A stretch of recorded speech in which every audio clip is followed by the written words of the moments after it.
CID में ACP Pradyuman यानी कि शिवाजी सत्तम और इंस्पेक्टर दया, इसके अलावा इंस्पेक्टर अभिजीत, ये तीनों दोस्तों सीआईडी को काफ़ी ऊंचाइयों पर लेकर जा चुके हैं। इंडियन टेलीविज़न हिस्ट्री का सबसे लंबा चलने वाला शो है सीआईडी, जिसका नाम Guinness book of world records में भी दर्ज हो चुका है।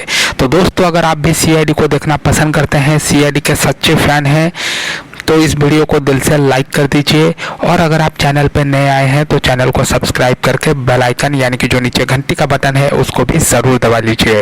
तो चलिए दोस्तों, बिना वक्त गवाए इस वीडियो को स्टार्ट करते हैं और जानते हैं सीआईडी के सीजन 2 के तीसरे एपिसोड में क्या होने वाला है। तो दोस्तों, सीआईडी के आने वाले सीजन के तीसरे एपिसोड यानी कि जो नंबर 3 का एपिसोड होगा वो भी काफ़ी रोमांचक होने वाला है दोस्तों, जहाँ पे आप इस एपिसोड में एक रानी का मुकुट चोरी होता हुआ दिखेंगे। वहाँ पे सीआईडी की टीम जो है वो चोरों का पीछा करते हुए आपको दिखेगी।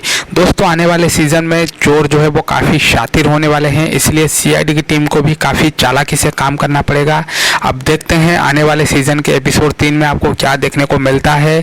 उम्मीद करते हैं दोस्तों ये एपिसोड जो है ये काफ़ी धमाकेदार होगा और सीआईडी की टीम इस बार तहलका मचाने वाली है सीआईडी के सीज़न 2 में। तो क्या आप तैयार हैं सीआईडी के सीजन 2 का मजा लूटने के लिए? अगर हाँ, तो नीचे कमेंट बॉक्स में सीआईडी लिखकर इस वीडियो को सपोर्ट करिए और अपना प्यार दिखाइए। आज के लिए इतना ही, धन्यवाद।